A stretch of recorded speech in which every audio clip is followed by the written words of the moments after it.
Hello friends, today we are going to study carbohydrates, which is an important topic of food science. So basically, what are carbohydrates? As we can see in the picture, carbohydrates are the main source of our energy. It is a primary food which gives energy to the body to do different tasks, different works, right?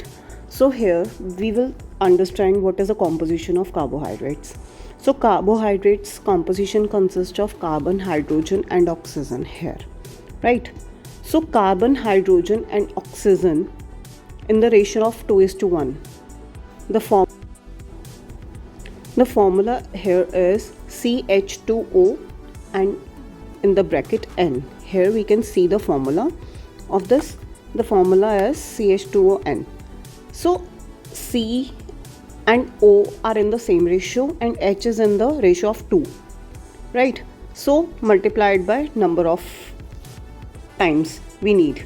This is the basic formula of the sugar or glucose, we can say. So now we will study classification of different carbohydrates, like how they are classified, right? So carbohydrates basically made up of carbon, hydrogen and oxygen in the ratio of 2:1, hydrogen 2 and carbon and oxygen 1, right? So in the classification we have simple and complex carbohydrates depending upon the number of sugar units as a CH2N multiplies, as from which sources we are getting the carbohydrates. So accordingly these are classified. So first we have carbohydrates, simple carbohydrates, monosaccharides. Saccharides means sugar and mono means single, right? So second is disaccharide. Di means two, means made up of two compounds, right? And then monosaccharides, when joined together, two monosaccharides makes a single disaccharide, right?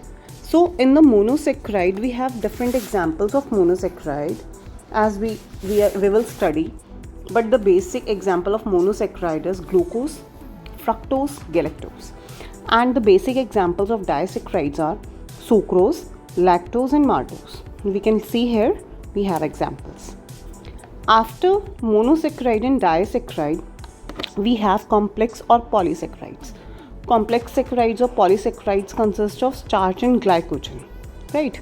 Starch and glycogen are the basic forms which are used. As starch we found in the potatoes, and glycogen the stored form of the carbohydrates, energy, glucose, right?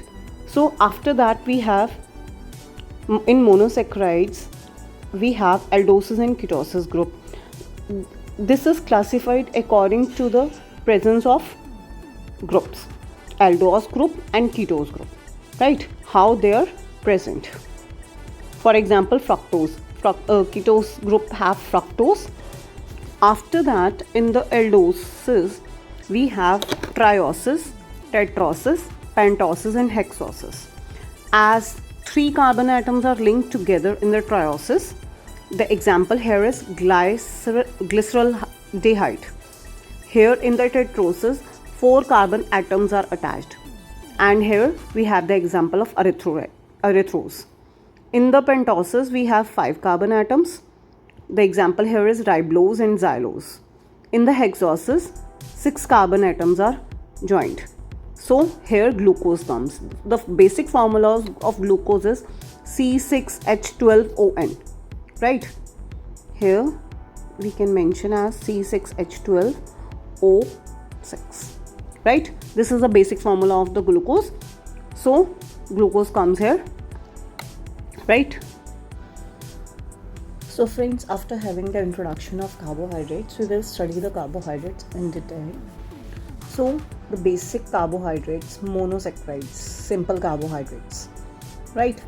In simple carbohydrates we have monosaccharides and disaccharides.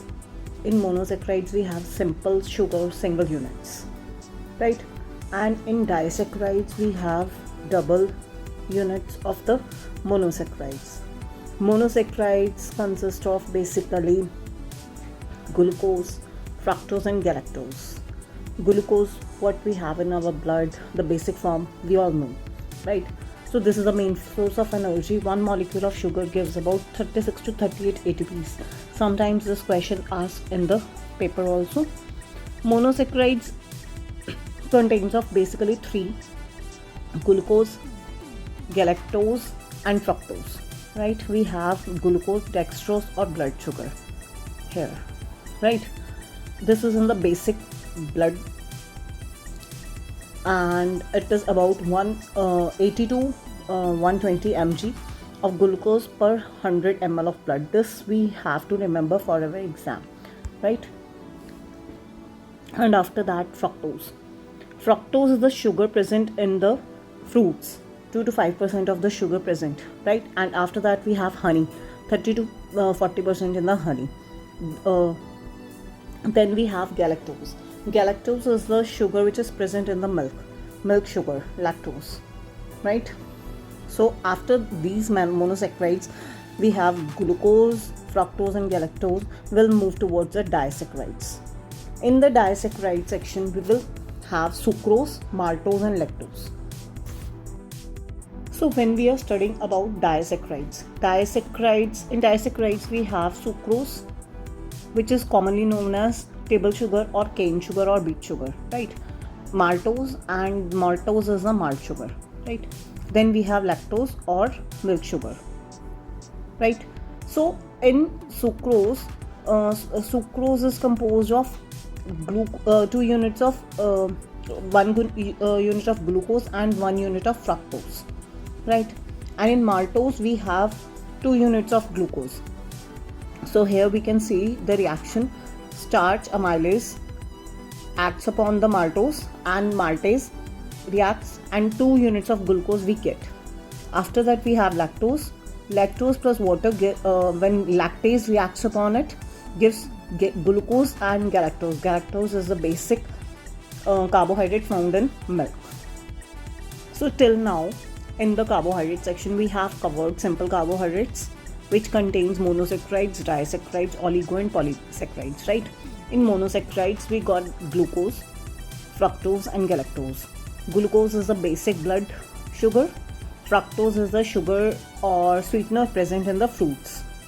Galactose is the sweetener or sugar present in the milk.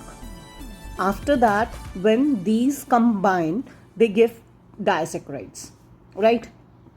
In the disaccharides, we will have sucrose, maltose and lactose. In sucrose is also known as table sugar, cane sugar and friends, till now we have covered monosaccharides and disaccharides, right? Now we will cover complex carbohydrates, which are oligosaccharides, polysaccharides, right? So in oligosaccharides, we have more than 2 monosaccharides linked together, right? When we were having single carbohydrate, that is monosaccharide. When we are having 2 monosaccharide linked together, that is disaccharide. And after that, when 3 to 10 monosaccharides of different units or same units, they are linked together, they are known as oligosaccharides, right? But these oligosaccharides are not digestible in the human intestine, right? These are not digested by the human beings, right? So the example of these are raffinose and stachyose.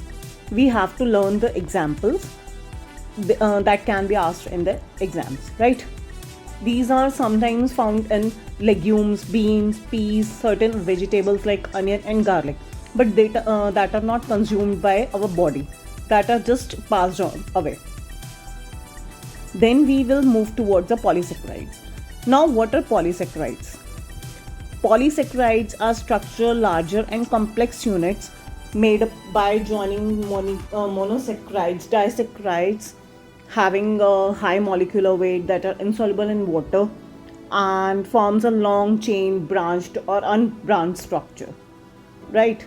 The example of these are cellulose, chitin, etc. So now the question arises, what is starch, glycogen, cellulose, chitin? These are types of polysaccharides. These are the examples of polysaccharides. Here the larger molecular chains are made and which are not digested by human enzymes. So what is the role of polysaccharides in the human body? They have a bigger role as they support the fiber content in the body, right, and helps the body, protects the body. That's why they have a major role in the plants and animals, right? So if when we are talking about starch is stored form of glucose in the plants, right? Starch, we got the starch in the potatoes also, right? We always cook potatoes as we are boiling them, we are frying them. We can't eat the starch as such. It is not digested in our body, right? We broke down the structure into easily digestible structure. That's why when the starch present in the potatoes gets boiled or fried, it gets digestible in our body, right? So the glycosidic bondage, the molecules present in higher molecular structure, gets broken down into small monosaccharides, and then it gets digested into our body. And the enzymes present in our body, like amylase in the mouth, and after that we have different enzymes in our pancreas, and then in small intestine, they helps to digest these. After that, glycogen comes. Glycogen is the animal storage form of carbohydrates. Means when the carbohydrates stored in our body, it forms in the form of glycogen. As when we eat in excess, obesity comes. So the glycogen is the form when glucose is stored in our body, right? So glycogen is a polymer of glycosidic bond linked with different branches, and it gets stored. And when we need it, it breaks down. It is mostly stored in our muscular area, muscles and liver, right? Then the structural polysaccharides. Cellulose and chitin comes in structural polysaccharides. Cellulose basically is present in plant material, as the cotton is a cellulosic fiber. We got many fibers from the plants, so from here the basic cellulose comes. After that we have chitin. Chitin is a basic structural component of many animals, such as exoskeleton system is made up of chitin, right? And there are different enzymes called chitinases secreted by microorganisms such as bacteria and fungi, and some of the plants also produce that. After that, we will cover the functions of carbohydrates that are very important, as we have to remember different functions of carbohydrates. So the basic function of carbohydrate is providing energy, as 1 gram of carbohydrate gives 4 kilocalories. So accordingly, in our Indian diet, we consume 60 to 70% of our diet part from the carbohydrates. They are also important for the oxidation of fats. They have sparing action of proteins, because if we do not consume carbohydrates, we need to consume proteins, and proteins will perform all the actions, all the activities of the carbohydrates, right? And then after that, when we are talking about carbohydrates, the non-essential amino acids, glycoproteins and glycolipids are synthesized by carbohydrates. Some carbohydrates are present in our basic tissue constituents. They add flavor to our diet. When we fry our food, they give different texture, flavor, smell, everything. Composite carbohydrates can absorb water. As we know, we have talked about starch, cellulose, etc. So that consumes water and give bulk to the intestinal content, which helps in the elimination of waste products. Through that, we can excrete out, right? So that was all about carbohydrates. In next video, we'll cover the digestion, absorption, assimilation of carbohydrates. Thank you.